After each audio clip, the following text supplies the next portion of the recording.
The pair వచ్చేసి Remax, which is world's largest real estate company and which is operating all over the world. 110 countries లో operate అవుతుంది. So I have been associated with that company.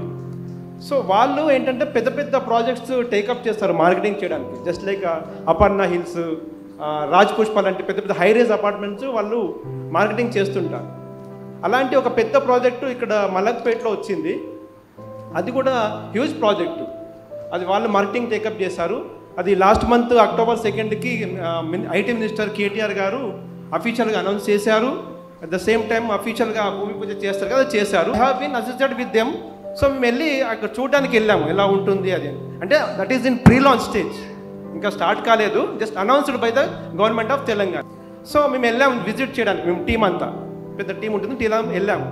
అక్కడ చూసినప్పుడు నాకు చాలా బాగా అనిపించింది. అక్కడ కొంచెం పాజిటివ్ వైబ్రేషన్స్ ఉండే. సో నేను మా టీం పక్క వాళ్ళతో చెప్పాను, ఈ ప్రాజెక్ట్లో ఫస్ట్ సేల్ నాదే ఉంటుందని చెప్పాను. I don't know how I express my feeling, but నాకు ఒక ఫీలింగ్ అనేది లోపల కనిపించింది, మనమే ఫస్ట్ సేల్ ఇవ్వాలి, ఈ ప్రాజెక్ట్ మొత్తంలో నేను ఫస్ట్ సేల్ నేనే ఇస్తానన్నాను. బట్ మా టీం చాలా సీనియర్స్ ఉన్నారు, చాలామంది నెట్వర్క్ ఉన్న వాళ్ళు ఉన్నారు, పెద్ద పెద్ద కంపెనీస్తో తిరిగే వాళ్ళు చాలామంది ఉన్నారు నాకన్నా seniors. But I don't know how I చెప్పేశాను.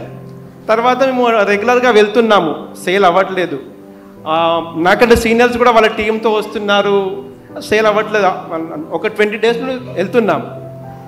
సో నేనైతే చెప్పాను, ఒక టీం వాళ్ళు రెడీ అవుతున్నారు సేల్ చేయడానికి. నేను అనుకున్నాను, నేను అనౌన్స్ చేశాను కదా నేనే ఫస్ట్ సేల్ ఇస్తానని అనుకుంటున్నాను. కానీ వాళ్ళది మళ్ళీ కొంచెం ఎందుకో బ్రేక్ పడింది. యాక్చువల్గా వాళ్ళ వెడ్నెస్డే రోజు వాళ్ళది ఒక ఫస్ట్ సేల్ కావాల్సింది, బ్రేక్ పడింది.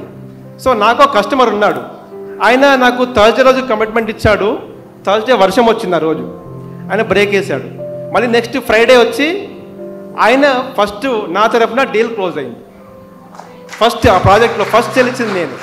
సో ఈవెన్ మా కంపెనీ కూడా ఫుల్ ప్రెజర్ ఉండే. ఆ కంపెనీ అక్కడ మేము సేల్ ఇవ్వాలి మేము, ఎందుకంటే వాళ్ళకి మేము కమిట్మెంట్ ఇచ్చాము సేల్ ఇస్తాం ఈ మంత్లో అని. సో సేల్ ఇవ్వట్లేదు. కంపెనీ నుంచి కూడా మాకు బిల్డర్ వైపు నుంచి కూడా మాకు ప్రెజర్ ఉంది కంపెనీకి. సో మా ఓనర్ కూడా చాలా ప్రెజర్గా ఫీల్ అయిపోయాడు, మనం సేల్ ఇవ్వట్లేదు అని. సో నా సేల్ అనేది కంపెనీకి చాలా పెద్ద బూస్టింగ్ ఇచ్చింది అంత పెద్ద ప్రాజెక్ట్లో. జస్ట్ లైక్ ఇప్పుడు మనకి పాస్టర్ గారు చెప్పినట్టు, అక్కడ గొలియాతును కొట్టడానికి చాలామంది ట్రైన్ అయిన వాళ్ళు ఉన్నారు, సోల్జర్స్ ఉన్నారు, చాలామంది ఇంతకుముందు యుద్ధంలో పాల్గొన్న వారు ఉన్నారు, ఎంతోమంది యుద్ధం చేసి యుద్ధంలో గెలిచిన వారు అక్కడ సైనికులు ఉన్నారు. బట్ దేవుడు దావీదుని ఎన్నుకున్నాడు. వాళ్ళందరినీ కాదని దావీదుని ఎన్నుకున్నాడు. అలాగే మన జీవితంలో కూడా మనం ఎన్నో అనుకుంటాం, వాళ్ళు చేస్తారు కావచ్చు, వీళ్ళు చేస్తారు కావచ్చు, వాళ్ళే సేవ చేయగలుగుతారు కావచ్చు, మనం చేయలేం కావచ్చు, వాళ్ళే బిజినెస్ చేస్తారు కావచ్చు, మనం చేయలేం కావచ్చు, వాళ్ళే ఇది అని అనుకుంటాం. కానీ మనం ఎప్పుడైతే కంప్లీట్గా దేవుని మీద డిపెండ్ అవుతామో అప్పుడు వాళ్ళందరూ చేయలేనిది మన ద్వారా దేవుడు చేపిస్తాడు. ఇది నా సాక్ష్యం. Thank you very much.